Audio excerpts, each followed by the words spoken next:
All India Trinamool Congress के Baharampur seat से candidate Yusuf Pathan ने एक बहुत बड़ी जीत हासिल कर ली है।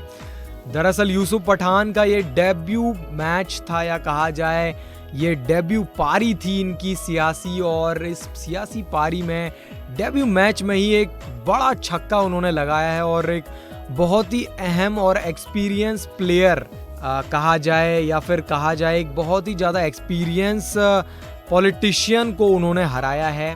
नाम है उनका अधीर रंजन चौधरी।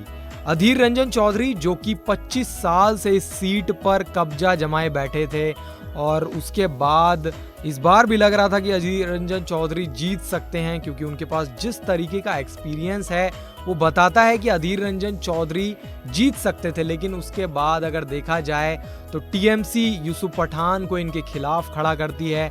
शुरुआत में ऐसा लगता है कि अधीर रंजन चौधरी जीत सकते हैं, लेकिन आज जो नतीजे आए हैं और 78,000 के करीब वोटों से यूसुफ पठान ने हरा दिया है अधीर रंजन चौधरी को। तो अब देखने वाली बात यह है कि अधीर रंजन चौधरी इस कड़ी हार और इस बड़ी हार के बाद किस तरीके से रिएक्ट करेंगे। लेकिन सबसे बड़ी बात यह है कि यूसुफ पठान जो कि पूर्व क्रिकेटर भी रह चुके हैं, जिन्होंने बहुत ज़्यादा कैंपेनिंग की, उनके भाई ने भी उनकी काफ़ी ज़्यादा मदद की, क्रिकेट से यहाँ पर आए और डेब्यू था इनका ये, और उसमें भी सांसद बन के अब बहरामपुर सीट को रिप्रेजेंट करेंगे सेंट्रल लेवल पर। तो अब देखते हैं कि किस तरीके से वो अपना काम करेंगे। लेकिन उन्होंने एक बहुत बड़ी बात कही है, चलिए देखते हैं उन्होंने क्या कहा है। उन्होंने कहा है कि मैं उन सभी वर्कर्स को कॉन्ग्रेचुलेट करूंगा जिन्होंने इसमें काफ़ी ज़्यादा हेल्प की थी, मैं बहुत खुश हूँ। इसके अलावा उन्होंने एक चीज़ और बोली कि records are made to be broken, यानी रिकॉर्ड्स जो हैं वो बनते ही हैं टूटने के लिए। तो उन्होंने ये अधीर रंजन चौधरी को लेकर बात कही है। इसके अलावा उन्होंने कहा कि मैं अधीर रंजन चौधरी की रिस्पेक्ट करता हूं, और उन्होंने कहा कि मैं ऐसे ही कंटिन्यू करता रहूंगा। लेकिन उन्होंने जो एक बड़ी बात कही है, क्योंकि वो स्पोर्ट्स के फील्ड से जुड़े हुए हैं, तो उन्होंने एक बड़ा ऐलान किया है। उन्होंने कहा है कि स्पोर्ट्स एकेडमी यहाँ पर सबसे पहले मैं बनवाऊँगा। इसके बाद उन्होंने कहा कि मैं इंडस्ट्रीज़ के लिए भी कुछ काम करूँगा, और यहाँ पर जो लोग रहते हैं यहाँ पर उन सभी लोगों के लिए मैं कुछ करूँगा। इसके अलावा उन्होंने कहा कि गुजरात में मेरी एक फैमिली है, लेकिन अब बहरामपुर में भी मेरी एक फैमिली हो जाएगी। और उन्होंने ममता बनर्जी को लेकर भी एक बात कही कि ममता बनर्जी से मैंने बात की तो उन्होंने भी काफ़ी ज़्यादा खुशी जाहिर की है।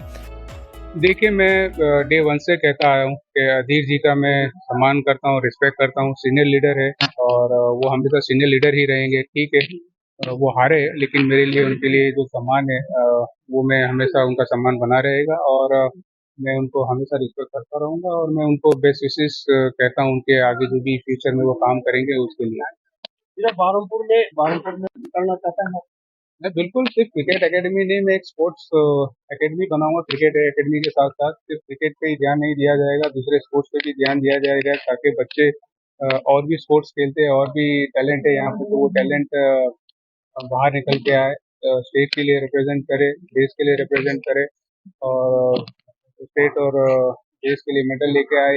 ऐसी मेरी मेहनत रहेगी उनके लिए भी, और साथ साथ में जो भी वादे किए मैंने यहाँ पे इंडस्ट्री को लेके, तो कोशिश करूंगा कि उनके ऊपर भी काम हो। आपने कभी सोचा ये जो एमपी है इसका हरा पाएंगे? नहीं, देखिए, मैंने ऐसा कभी मेरा सपना तो नहीं था कि मैं एमपी का इलेक्शन लड़ूंगा, लेकिन यहाँ पर जब आया तो लोगों ने बहुत प्यार दिया, बहुत सम्मान दिया, बहुत दुआएं की, और वो चाहते थे कि यहाँ पर बदलाव हो, और उस चीज से मुझे बहुत हेल्प मिली और लोगों ने बहुत साथ दिया मुझे। तो यूसुफ पठान जो कि क्रिकेटर थे पहले और अब सियासी मैदान में डेब्यू कर रहे थे, और डेब्यू मैच में ही उन्होंने एक ऐसा छक्का जड़ा है कि अधीर रंजन चौधरी को वो बहुत जोर से चुभेगा। अब देखना होगा किस तरीके से यूसुफ पठान का काम रहता है। स्पोर्ट्स और पॉलिटिकल से जुड़ी तमाम खबरों के लिए वन इंडिया हिंदी के साथ बने रहें।